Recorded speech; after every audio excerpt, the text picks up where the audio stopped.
Hey friends. I so had a great day today. Really nice. I took some time off. I actually didn't just wake up in the morning and work on my arrangement and do all of the stuff that I needed to do for MacGyver. I still got a lot done, but I have some left to do tomorrow. And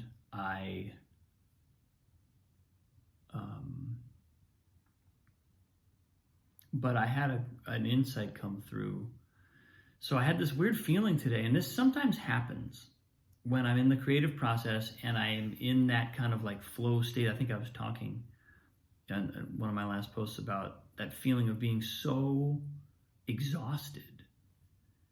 And but like it's like exhausted through focused effort, and there's a certain kind of state that results from that, which is incredibly present. It's almost like, I've heard teachers in various disciplines talk about when you really become exhausted, that's when your technique improves, because you naturally begin to cut out all inefficiency in your technique because you don't have any excess energy.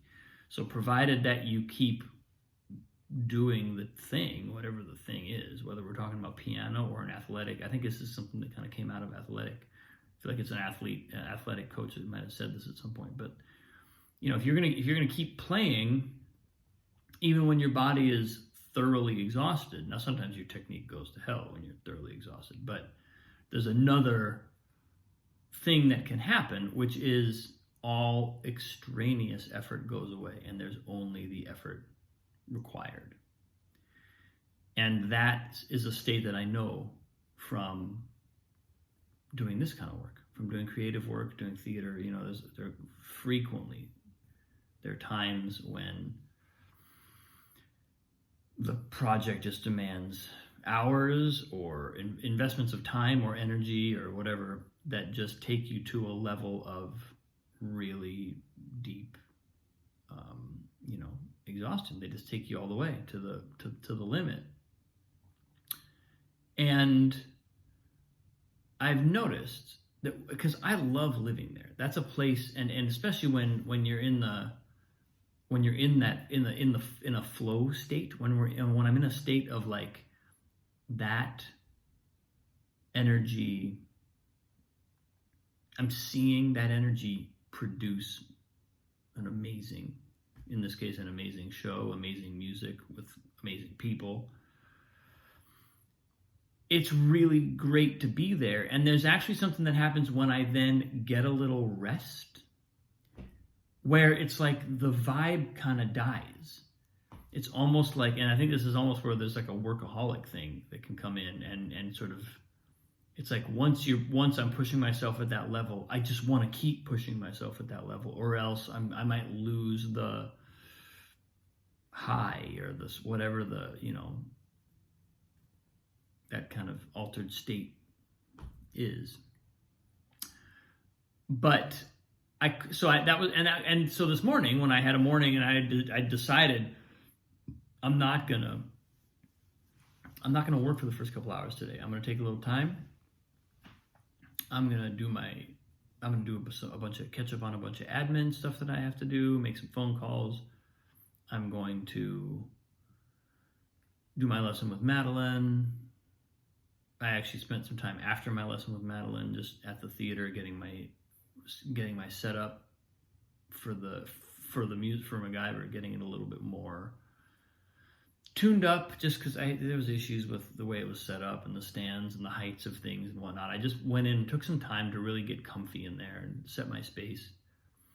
And then I eventually came back home and started on the arrangement. But before I even I knew that was going to be my day, and I was like, and I had that feeling of like, oh, where's my vibe going? But I had this thought, who's responsible for my vibe? You know, there's this sense in which I almost like outsource that. It's like my vibe can be affected. It's like if my vibe goes, it's almost like, you know, superstition or something. Like, oh, what did I do? How did it get off track? Somehow I notice myself kind of thinking it in like almost magical terms, you know, like infantile magical thinking, like what happened to destroy my vibe? Well, nothing. I just, you know, I was just in an incredibly focused, pressurized state, and I let the pressure off for a minute because it's healthy to do that. And it temporarily made me have to connect with that part of myself that's deflating and letting a little breath back into my body and whatnot. So I caught that, and I was like, oh, right. I am responsible for my vibe. And there was a moment later when I thought to myself, like,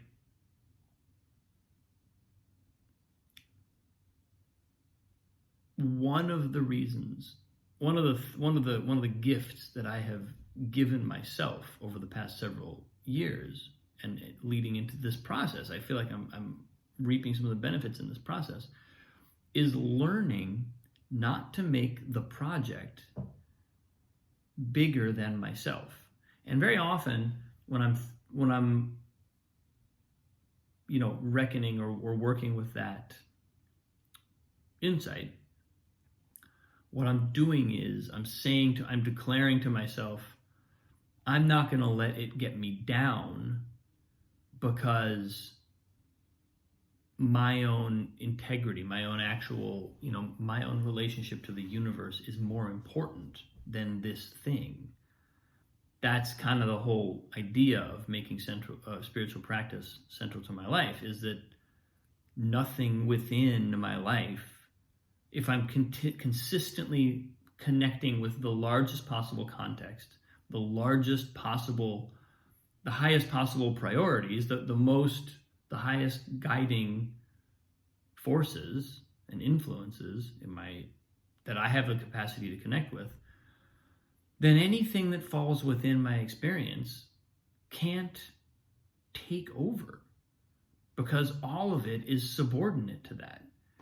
So I declare to myself, I'm not going to let this get me down, because I'm bigger than that. Right? I know I'm connected to something bigger than that. Well, what happens when the thing is not getting you down? It's getting us up. It's a high that we're receiving from it.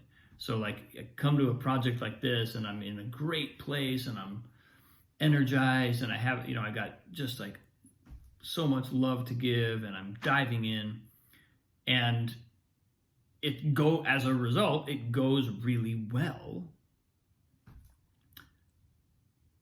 Now, am I making the project bigger than that other context? Because it's one thing to say that when it's kind of like we're trying to repel a negative influence. It's another thing to say that when we're trying to maintain a measured relationship with something that's nourishing and inspiring and feeding us, but not necessarily the highest thing in the universe.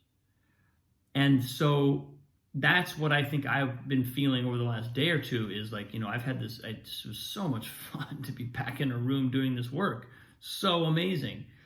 And today, as I reconnected with just the physical piano, I'm not playing a million synthesizer instruments, going through a zillion electronic channels. I'm just playing a acoustic grand piano, and I'm thinking about my physical body in relationship to it.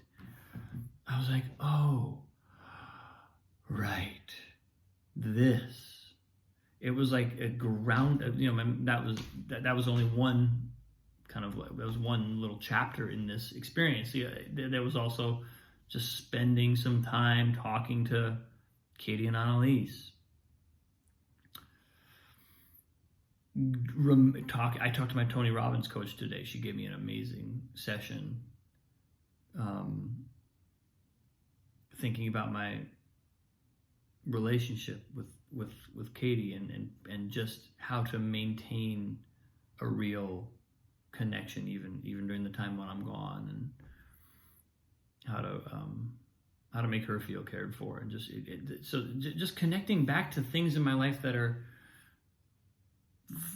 far deeper aspects of who I am, and more important than this project by far in the broad scheme of things, but not necessarily every day hitting me with that hit of like, this is so amazing. I get to just one-pointed it's like, I just get to be so one-pointed and so driven.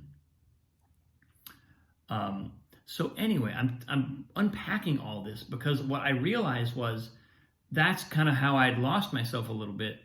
And so then the deflation was letting that go, and then coming, and then from that deflated moment, I realized, wait a minute, who's doing this to me? Like, why do I think this is happening from some external force? Why do I think that somehow, either magically or because of some interaction with a collaborator or whatever, that killed my vibe? Why don't I recognize the fact that it's all that if it's not bigger than I am, then I have total control over my vibe. Absolute total control. It does not matter what happens in that room. I can remain in that place of my highest self, of my highest priorities, of the connection to the highest form of energy that I know how to access. Which of course is likely to benefit that process and benefit me in that process, but that's not why we do it. That's the whole point, is like the priorities have to, if the priorities are genuine priorities, then they will actually be priorities over and above, and other subsidiary things will fall into place. They'll find their proper place in our life. And then very quickly my vibe came back. I was like, yeah, I'm back. I still, and then I was able to enjoy relaxing and just breathe into putting it down for a little while, and like imagining, it's almost like coming out of a trance state or something. It's like coming up for air after diving and being like, wait, is this the world? I thought the world was an underwater world. It's just a total, and it shifted my perspective, and I'm ready to dive back in again now.